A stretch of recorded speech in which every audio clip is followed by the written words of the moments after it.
Entonces, pues ahora que estamos en estos días de vacaciones, de descanso, en estos días feriados, en esta temporada que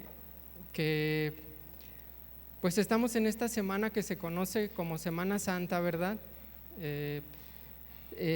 Vamos a estudiar precisamente algo que sucedió en estos días, hace más de 2000 años, y precisamente se cree que sucedió el día de hoy, un jueves, y es acerca de la última cena que tuvo el Señor Jesús con sus discípulos. Y bueno, algo que necesitamos poner en claro es que pues en la Biblia no encontramos ninguna parte donde diga que la semana se deba de llamar santa, ¿verdad? No dice, dirás el lunes santo, el martes santo, el jueves santo, ¿verdad? No aparece. Eso es algo que se le ha dado ese título. Sin embargo, a través de los años se ha conmemorado estos días, esta semana, en la que se rememora la pasión de Cristo, comenzando desde su entrada triunfal en Jerusalén hasta el día de su resurrección.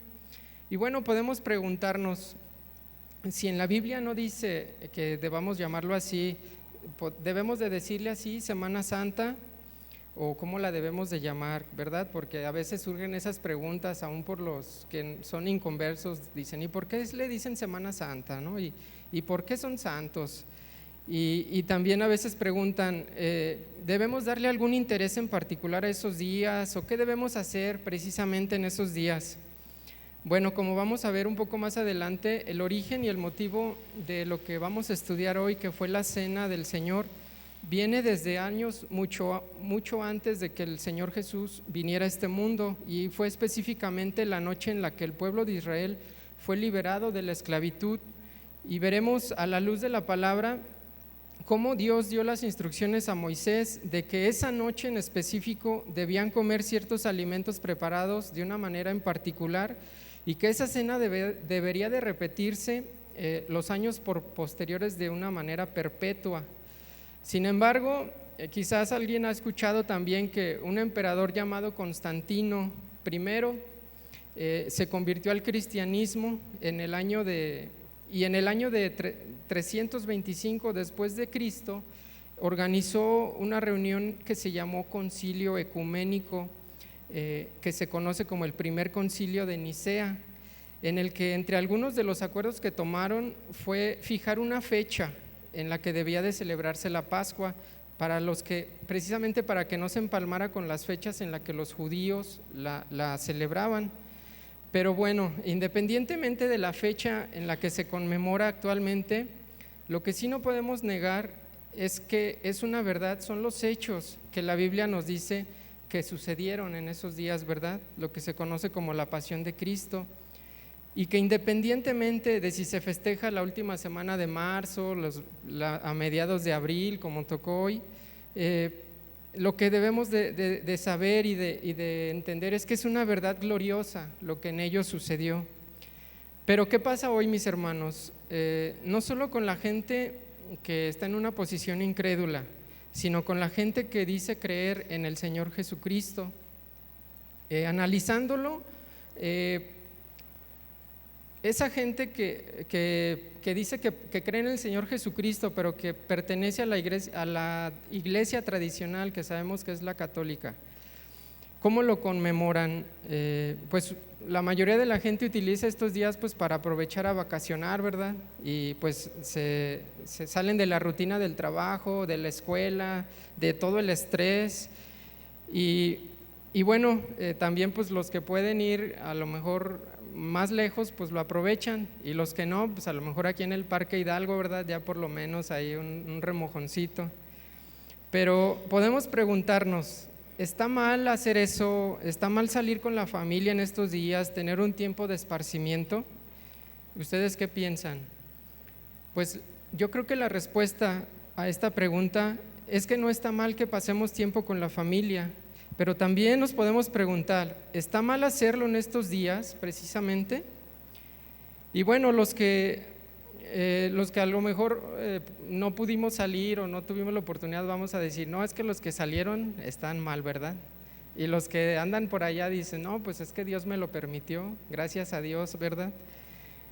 Pero bueno, si volteamos a ver la religión judía, Estos días para ellos sí es de una verdadera reverencia, donde realizan esa celebración de la Pascua y los panes sin levadura al pie de la letra, de acuerdo a la ley mosaica. Pero ellos siguen haciendo esto en memoria de un antiguo pacto que fue, como les comentaba, fue en el que fueron liberados de Egipto, de esa esclavitud, y como no creyeron en Jesús como el Hijo de Dios enviado para salvación del mundo, ellos no toman en cuenta ese nuevo pacto del que nos habla Jesús ahora, que es por medio de su cuerpo y de su sangre. Pero si nos vamos al otro extremo de la gente en el mundo, a la que no le significa nada estos días, sino que de lo contrario han tomado una postura totalmente alejada de su verdadero origen, por ejemplo, podemos hablar del país de Uruguay. ¿Alguien ha escuchado algo referente a ese país? Bueno, miren, en Uruguay a partir del año 1919 se promulgó una ley que está vigente, en donde se cambiaron el nombre precisamente a esos días. Quizá para alguien no puede representar mucho, ¿verdad? Pues va a decir, pues bueno, es el nombre, pero hay que ver el enfoque y el motivo. Por ejemplo, el 25 de diciembre, como pues en general sabemos que se festeja, ¿verdad?, la Navidad, ellos le pusieron a ese día el Día de la Familia. Y a la Semana Santa, que es en la que ahorita estamos pasando, se le cambió el nombre por Semana del Turismo. Inclusive también se conoce como Semana de la Cerveza. ¿Se imaginan? Entonces, como les mencioné, quizás en la Biblia no viene literalmente que estos días se les deben de nombrar días santos o Semana Santa. Sin embargo, el mensaje que nos transmite la Biblia acerca de esto que sucedió en esos días nos lleva a entender que debemos rememorar el porqué de la venida del Señor Jesucristo a este mundo, el porqué de sus padecimientos y el porqué de ese sufrimiento, porqué de su muerte y porqué de su resurrección. Todo fue por amor a la humanidad, ¿verdad? Sin embargo, lo que sucede es que la gente que está alejada de Dios, sea Semana Santa o sea cualquier día de la semana, pues se deleitan en sus pecados y para ellos todos los días son iguales. Es normal pecar en Semana Santa y también fuera de la Semana Santa. Para ellos es normal despertarse y pensar en pecar, y dormirse y pensar estar pensando en pecar también. En cambio, así también para la gente que teme a Dios, no solo se preocupa por dar la reverencia a Dios en estos días, sino durante todas las semanas y durante todos los años que Dios le permita vivir, ¿verdad? Puede ver la diferencia del pensamiento. Y es triste ver que esa gente que no teme a Dios, pues en días pasados, no sé, todos podemos vivirlo, cómo se abstuvieron de comer carne, ¿verdad? Ese día que a usted se le antojaban unos tacos y decía, pues ni modo, no me acordaba que hoy no se come. Inclusive a mí en una ocasión hasta el vendedor de los tacos se molestó conmigo porque pues yo llegué a pedirle unos de bistec y le dije unos combinados y pues se molestó porque me dijo, pues es que hoy no se come, y bueno, pues yo no me acordaba, la verdad. Entonces bueno, pues ya tuve que ahí comerme la cara del Señor. Pero bueno, esa gente que se abstuvo, ¿cómo los vemos hoy, verdad? En donde se reúnan seguro va a haber alcohol, donde se reúnan seguro va a haber, pues se van a embriagar, quizás hasta se van a drogar, no sabemos, pero eso es normal para ellos, ¿verdad? Eso es lo que es normal, es lo que han vivido siempre. Entonces se deleitan y en lo que menos piensan es en aquel que originó que esta semana se pueda llamar santa, en aquel que se entregó voluntariamente para tomar el lugar de cada uno de ellos, para que por su sacrificio en la carne puedan tener la oportunidad de recibir el perdón de sus pecados. Pero los que son verdaderos discípulos de Cristo, para los que siguen con temor y temblor, no solo le adoramos en esta semana, sino durante todos los días de nuestra existencia en este mundo. Se puede decir que Jesús no pide que le honremos solo en una semana llamada santa, sino que Él pide una vida santa, ¿verdad? Entonces, Jesús le dijo a sus discípulos en la última cena, cada que tengan esta cena, háganlo en memoria de mí. Es decir, ténganme presente siempre en sus mentes, en sus pensamientos. Acuérdense de que yo vine a este mundo para entregar mi cuerpo y mi sangre para salvación de sus almas. Pero antes de continuar, mis hermanos, vamos a ver el motivo por el que Jesús estaba en ese lugar con sus discípulos. Los invito a que vayamos a Juan 22. Perdón, creo que es Lucas 22.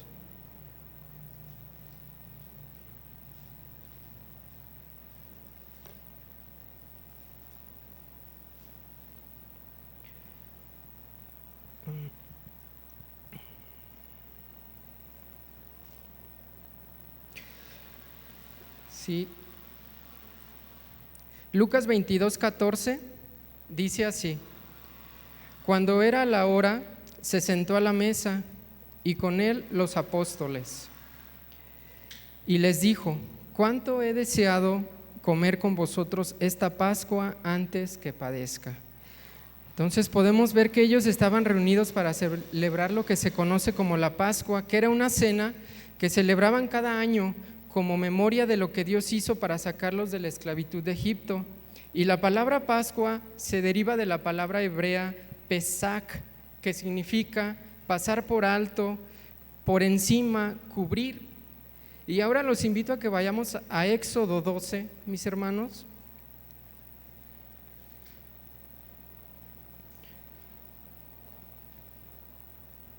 Donde nos habla cómo Dios instituyó precisamente esta fiesta para que el pueblo la conmemorara año con año. En Éxodo 12, desde el versículo 1, dice así: Habló Jehová a Moisés y a Aarón en la tierra de Egipto, diciendo: Este mes os será principio de los meses para vosotros, será este el primero en los meses del año.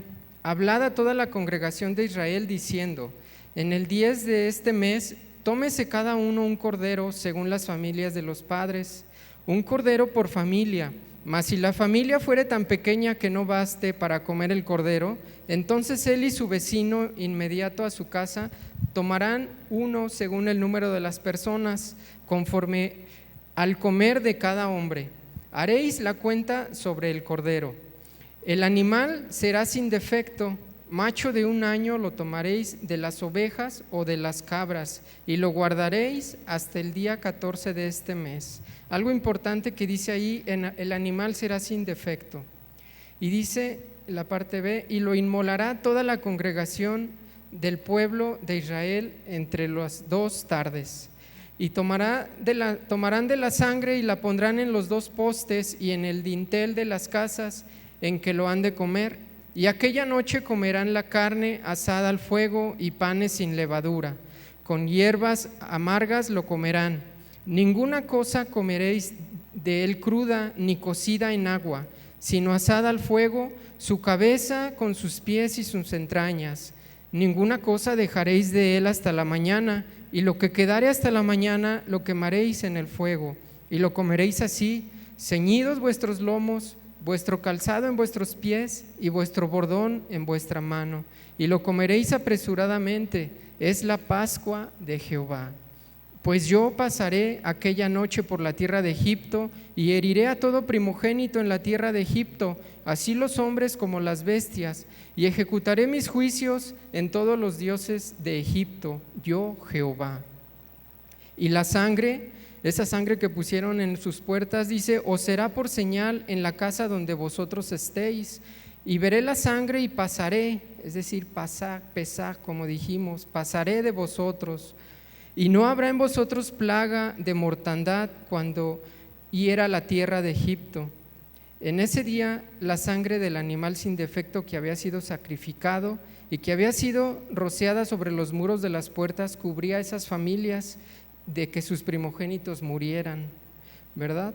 El versículo 14 dice: y estos días os serán en memoria, y los celebraréis como fiesta solemne para Jehová durante vuestras generaciones, por estatuto perpetuo los celebraréis. Es decir, que cada año deberían de hacerlo, mis hermanos, continuamente. Dice: 7 días comeréis panes sin levadura, Y así el primer día haréis que no haya levadura en vuestras casas, porque cualquiera que comiere leudado desde el primer día hasta el séptimo será cortado de Israel. Y guardaréis la fiesta de los panes sin levadura, porque en este mismo día saqué vuestras huestes de la tierra de Egipto. Por tanto, guardaréis este mandamiento en vuestras generaciones por costumbre perpetua. En el mes primero comeréis los panes sin levadura, desde el día 14 del mes por la tarde hasta el 21 del mes por la tarde.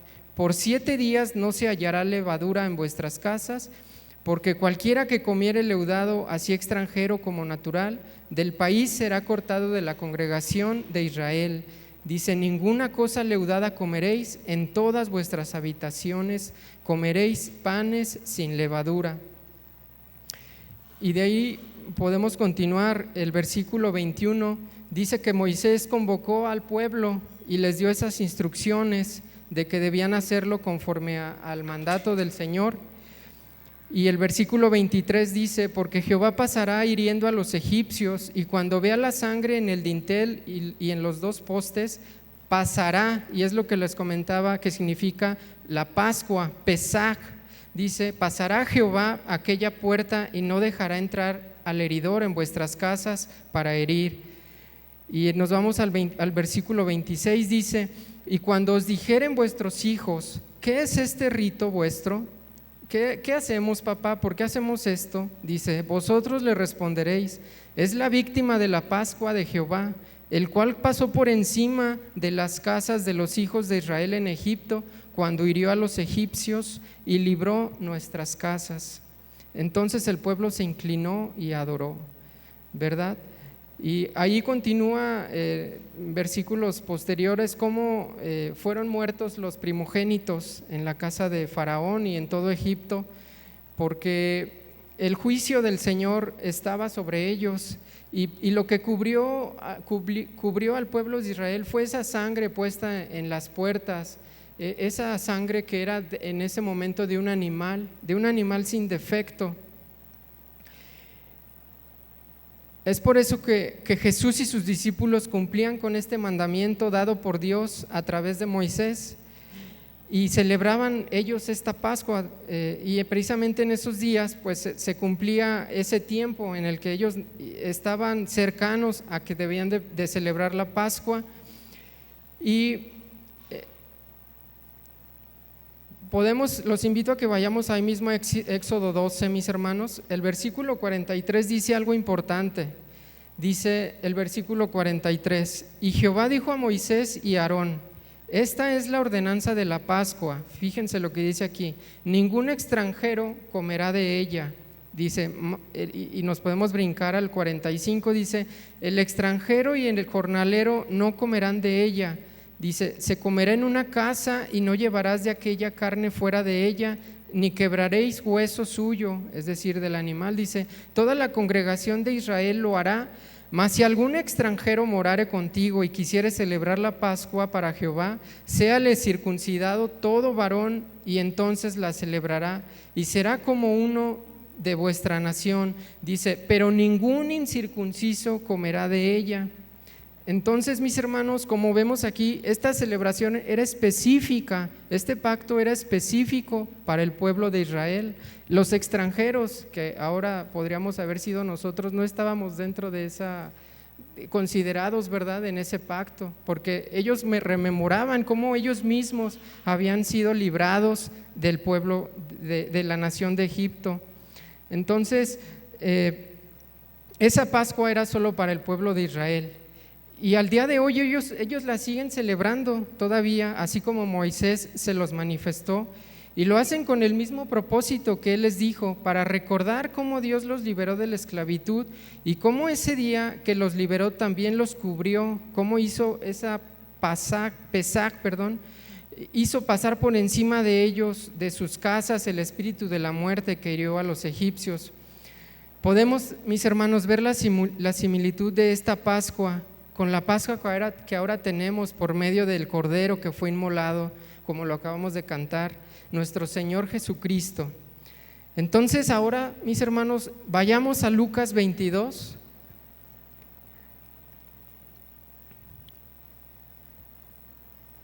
Y continuamos en esa noche.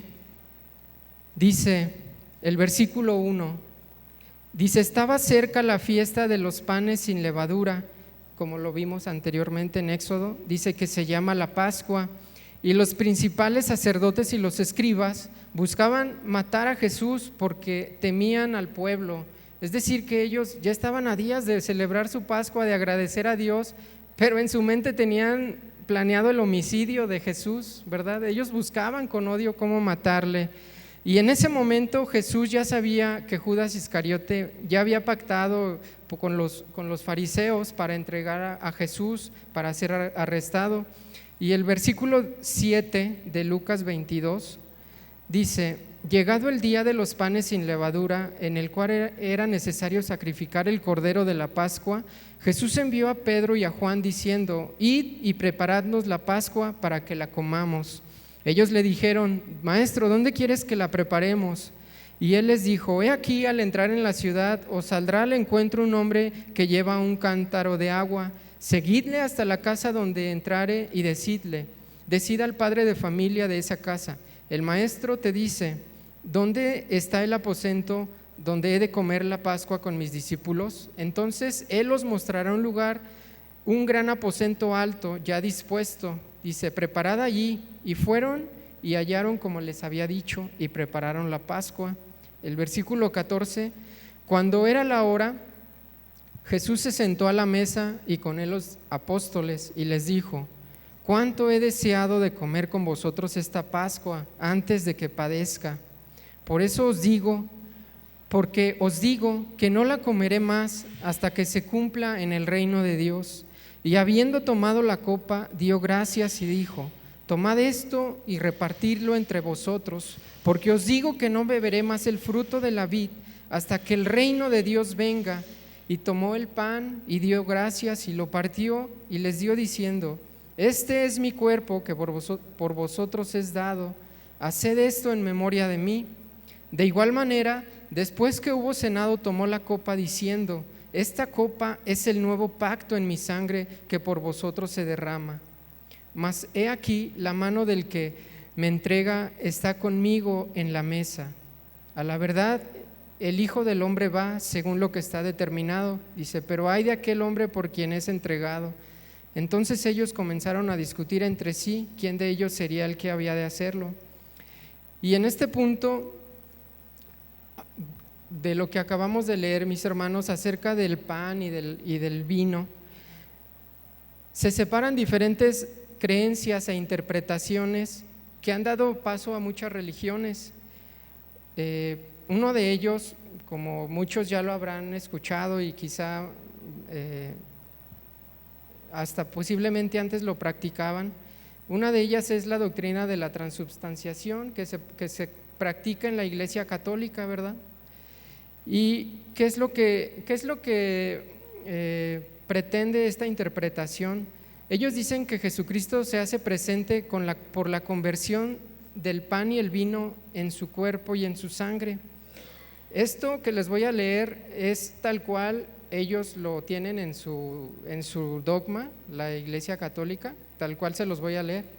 Dice: en la transubstanciación, toda la sustancia del pan y de la sustancia del vino desaparecen al convertirse en el cuerpo, sangre, alma y divinidad de Cristo.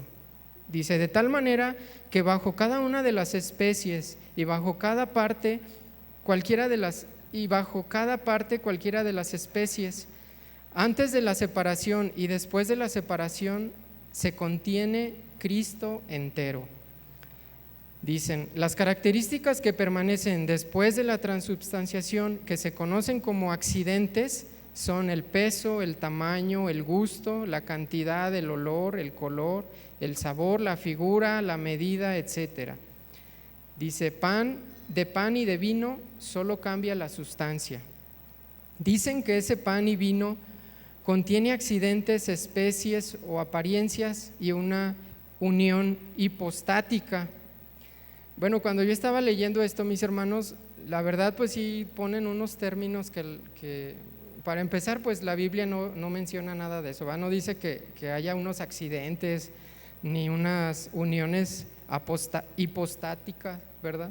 Eso pues claramente ellos lo armonizaron para que pudiera formarse la idea que ellos tienen.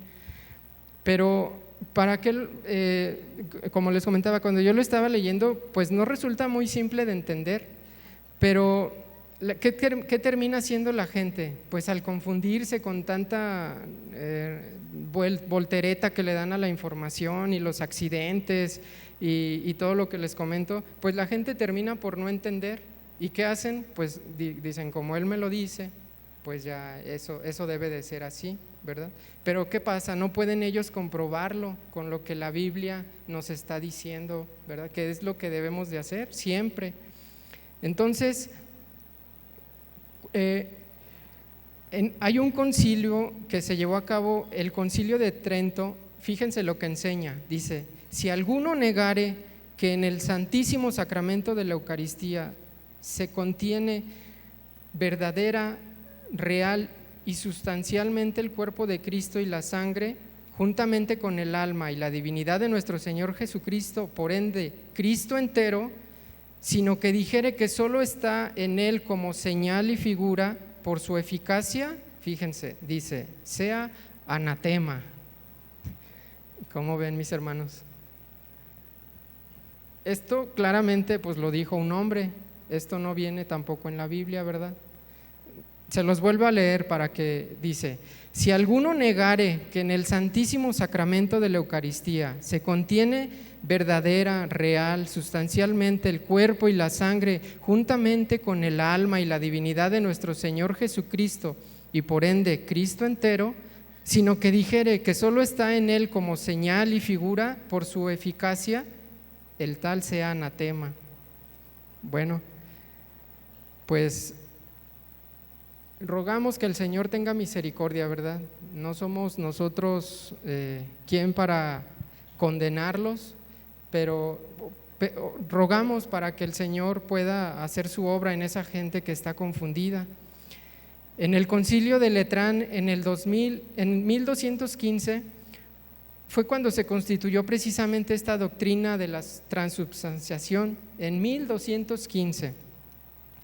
Y algo, como ustedes pueden ver, mis hermanos, que caracteriza a la Iglesia Católica es su manera de generar adeptos por medio pues de la idolatría y de la iconolatría, atrayendo fieles por medio de los ídolos, de imágenes, artículos que pueden adorar y atribuirles la deidad de Dios a esos artículos físicos que se pueden palpar, ¿verdad? Como por ejemplo la hostia y el vino, ¿verdad? Entonces es muy fácil que pues la gente sea atraída por lo que también, no sé si ustedes han escuchado que la hostia se convierte, o sea que a la hostia le sale sangre y que llegó pues sí, a brotarle, ¿verdad? O sea, son cosas que al verlo la gente pues se impresiona, pero ¿qué pasa? Son herramientas para atraer pues sí, a los fieles, porque mis hermanos, sabemos que algo que no está en la Biblia es inefable, la Biblia es la palabra de Dios, ¿verdad? Y algo que no venga de la Biblia, no, por muy, como dijo el Señor, aun cuando un ángel se los venga y nos lo manifieste, pues no debemos de tomarlo, ¿verdad? Debemos de tener mucho cuidado. Y precisamente hablamos de esto en estos días porque pues hoy toda la gente está o escucha de estos temas y es lo que suena, ¿verdad? Es lo que quizá ustedes les van a decir: oiga, ¿y por qué tú no vas y tomas también porque qué tiene de malo? Pues es el cuerpo de Cristo, ¿verdad? A lo mejor los que no saben que usted sea cristiano, ¿verdad? Puede llegar a pasar eso. Pero bueno, existen, pues podemos dar diferentes puntos de vista de la Biblia acerca de esto que ellos consideran, cómo podemos nosotros demostrarles que no es así. Los invito a que vayamos a Juan 6.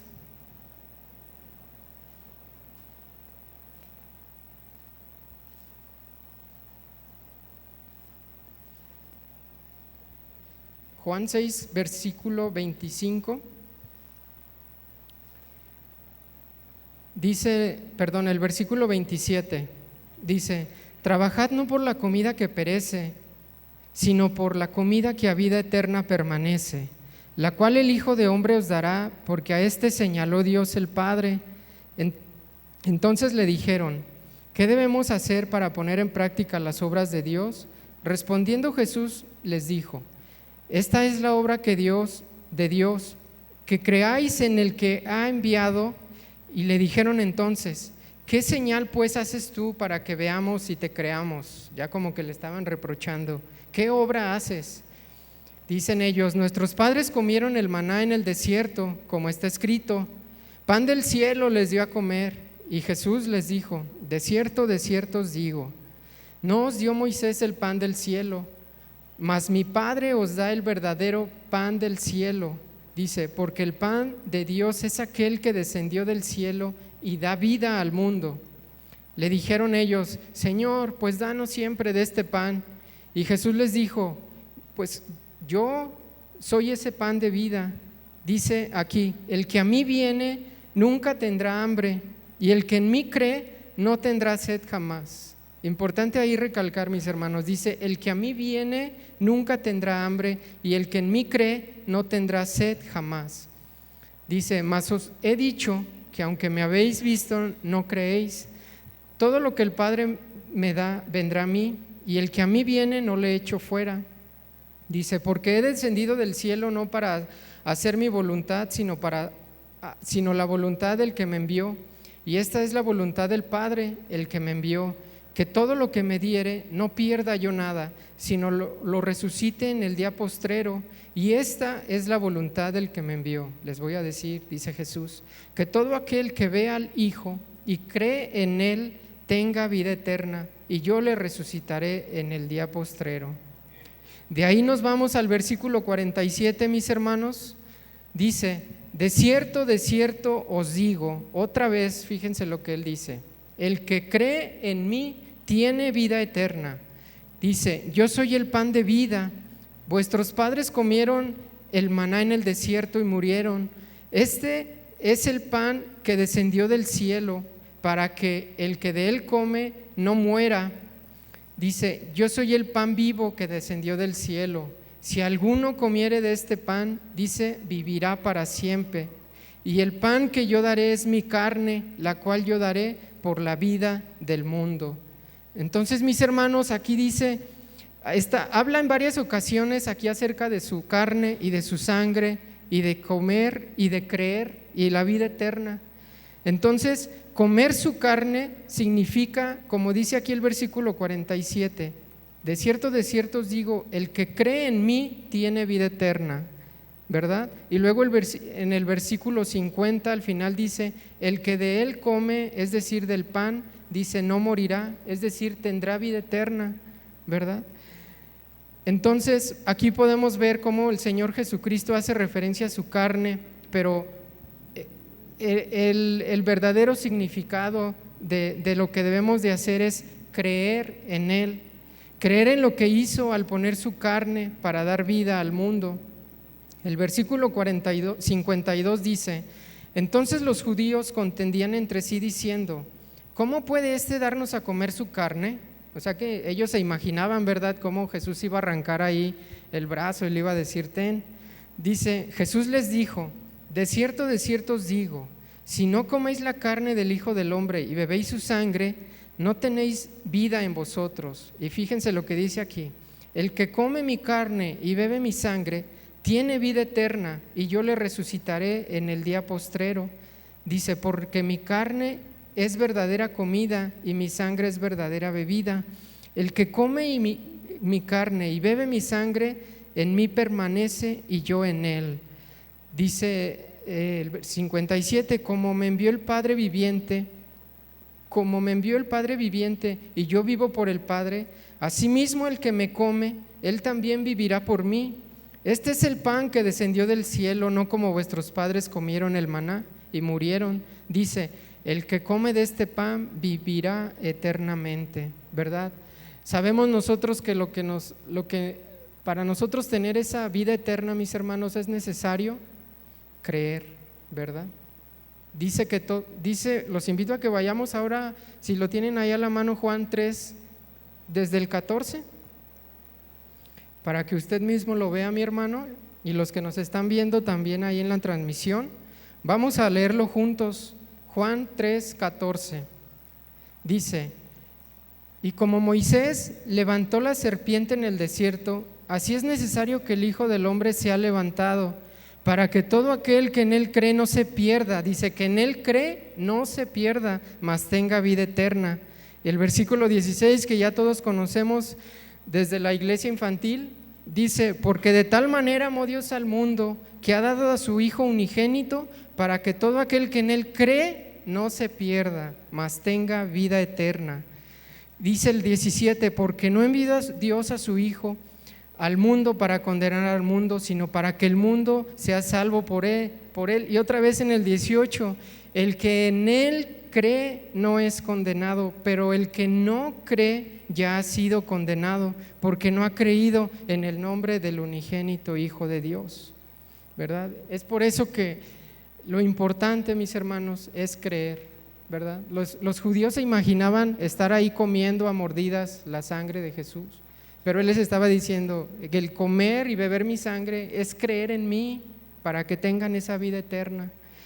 Es por eso que Mateo explica en Mateo 26,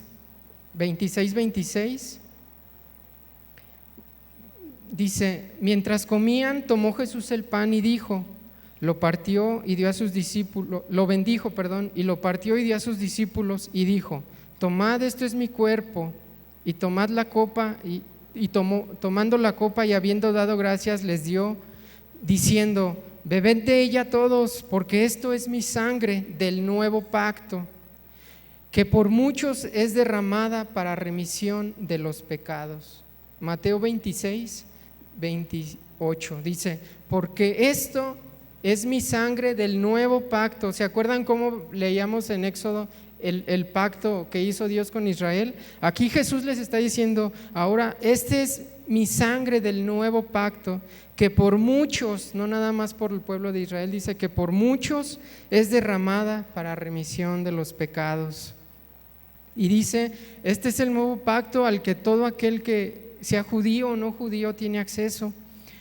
En el pacto anterior de la Pascua, la sangre de los corderos sin defecto puesta en las puertas hizo que Dios pasara por alto y librara esos hogares de la muerte de los primogénitos.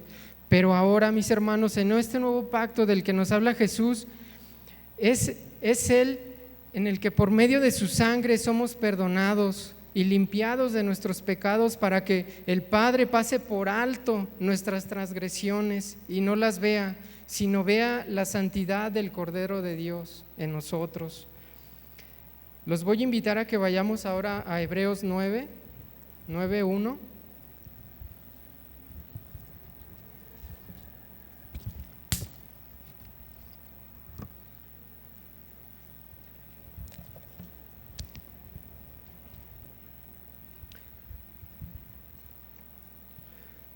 Hebreos 9:1 dice: ahora bien, aún el primer pacto tenía ordenanzas de culto y un santuario terrenal. Nos brincamos al versículo 11, dice: pero estando ahora ya presente Cristo, sumo sacerdote de los bienes venideros, por el más amplio y más perfecto tabernáculo, no hecho de manos, es decir, no de esta creación, y no por sangre de machos cabríos ni de becerros, sino por su propia sangre, entró una vez para siempre en el lugar santísimo, habiendo obtenido eterna redención. Versículo 13: porque si la sangre de los toros y de los machos cabríos y las cenizas de la becerra rociada a los inmundos santifican para la purificación de la carne, cuánto más la sangre de Cristo, el cual mediante el Espíritu eterno se ofreció a sí mismo sin mancha a Dios, limpiará vuestras conciencias de obras muertas para que sirvan al Dios vivo. Así que por eso es mediador de un nuevo pacto, para que interviniendo muerte para la remisión de las transgresiones que había bajo el primer pacto, los llamados reciban la promesa de la herencia eterna, porque donde hay testamento es necesario que intervenga muerte del testador, porque el testamento con la muerte se confirma, pues no es válido entre tanto que el testador vive. Versículo 22, y casi todo es purificado según la ley, con sangre, y sin derramamiento de sangre no hace remisión.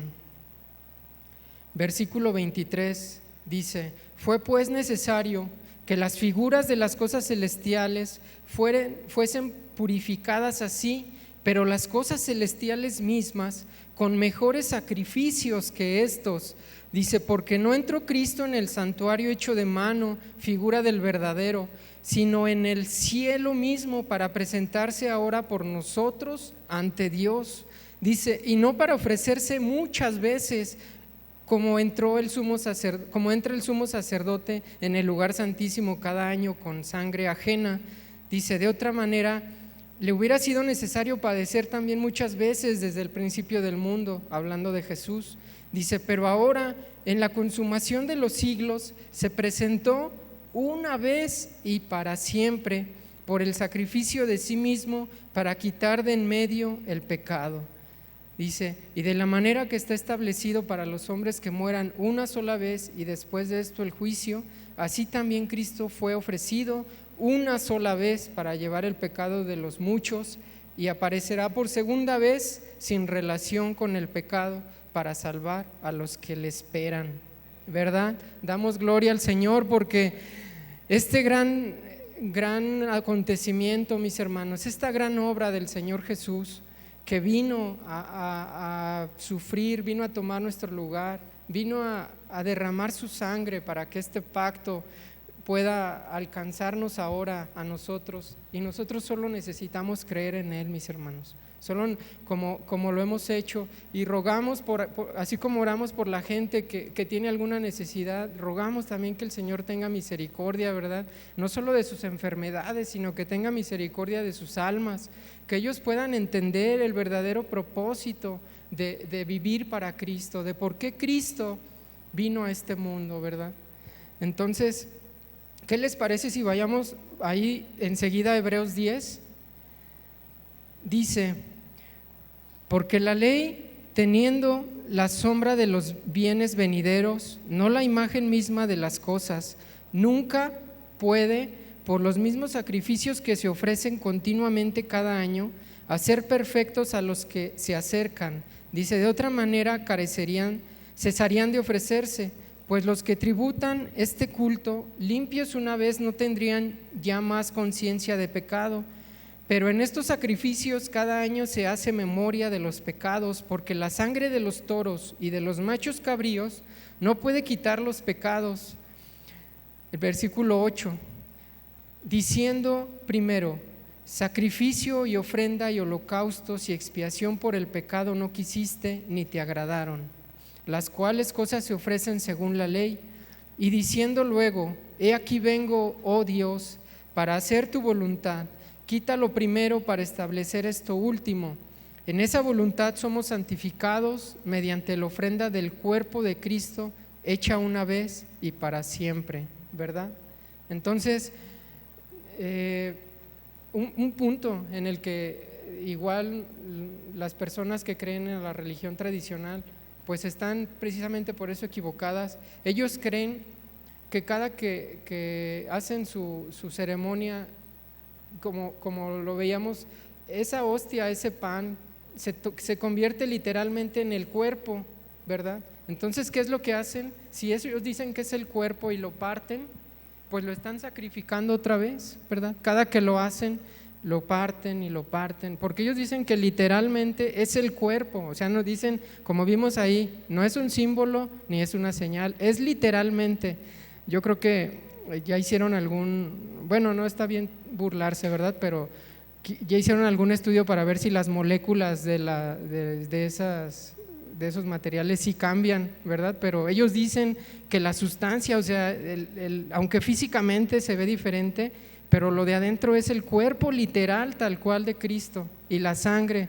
Entonces, ¿qué es lo que hacen? Pues están partiendo el Cristo, lo están haciendo otra vez. ¿Y qué es lo que nos dice la Biblia? Que eso ya fue hecho una sola vez y para siempre. Ya ese sacrificio fue suficiente. Entonces, es importante por eso, ¿verdad?, el estudio de la palabra. El versículo 11 dice: y ciertamente todo sacerdote está día tras día ministrando y ofreciendo muchas veces los mismos sacrificios que nunca pueden quitar los pecados. Pero Cristo, habiendo ofrecido una vez para siempre un solo sacrificio por los pecados, se ha sentado a la diestra de Dios.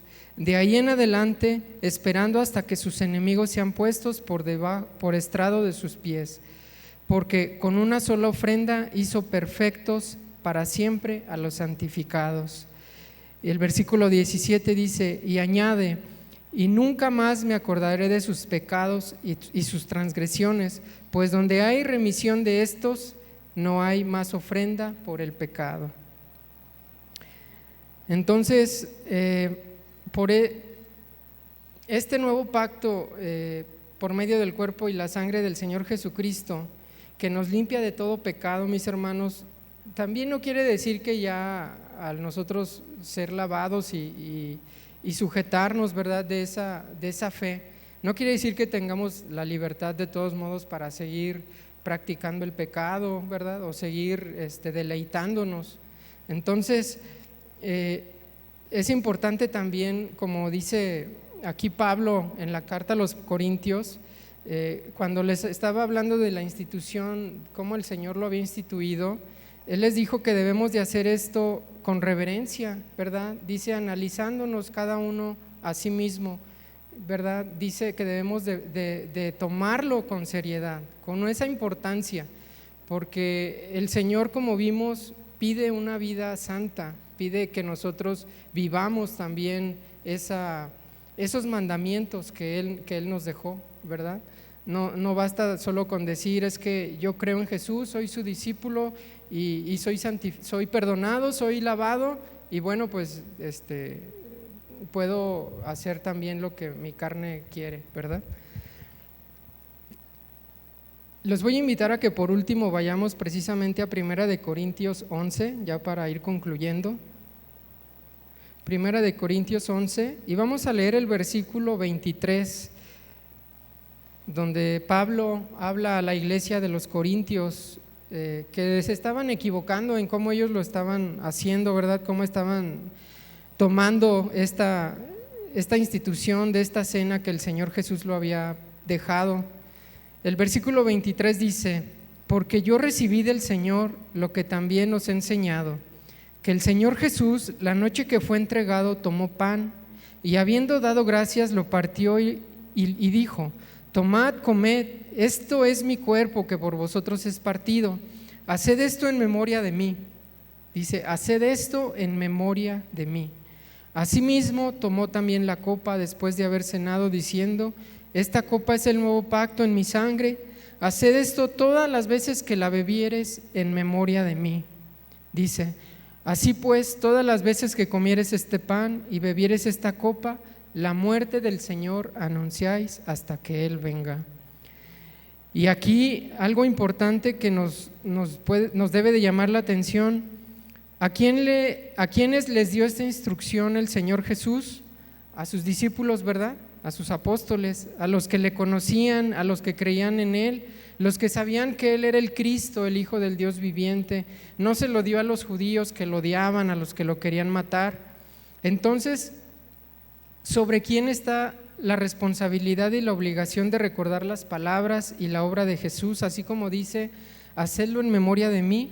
Es sobre nosotros, ¿verdad?, sobre sus discípulos, los que decidimos dejar nuestra vida pasada a un lado y seguir ahora el camino de Jesús. Y dice, todas las veces que lo hicieres, significa que por lo menos una vez al año esta celebración debe de realizarse, pero seguramente alguien lo puede hacer con mayor frecuencia. Hay quienes lo hacen cada mes, hay quienes lo hacen con mayor regularidad, pero lo importante lo importante es hacerlo, mis hermanos, en memoria de Jesús, de la manera correcta. Dice, hacedlo en memoria de mí. No como una tradición, como otras iglesias lo enseñan, no como una costumbre, no como una interpretación equivocada, dice, sino con la conciencia de saber que estamos comiendo simbólicamente su carne y bebiendo su sangre que fue derramada por todos por perdón de nuestros pecados. Y cada vez que participamos de esta cena, anunciamos que Jesús, siendo Dios, vino a este mundo, vivió en santidad, murió sin pecado en nuestro lugar, resucitó al tercer día, fue recibido arriba en gloria y está sentado junto al Padre intercediendo por cada uno de nosotros. Y también, mis hermanos, como dice, que un día regresará por los que creyeron en Él para vivir con Él por la eternidad, ¿verdad? Como dice, la muerte del Señor anunciamos hasta que Él venga.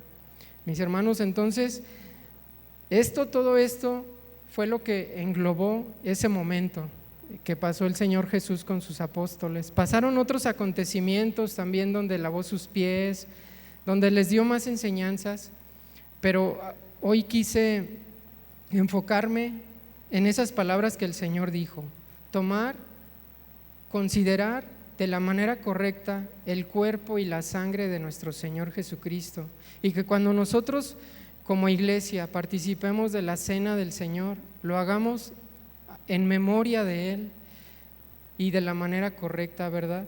Recordando que el Señor vendrá un día por nosotros, por su iglesia y por la iglesia de todo el mundo, porque no somos los únicos que estamos en la verdad. Hay iglesias que también se preocupan por seguir y por seguir una doctrina que no sea humana, sino que sea conforme a la Biblia, como lo hacemos en esta iglesia, ¿verdad? Entonces, mis hermanos, los invito a que nos pongamos de pie.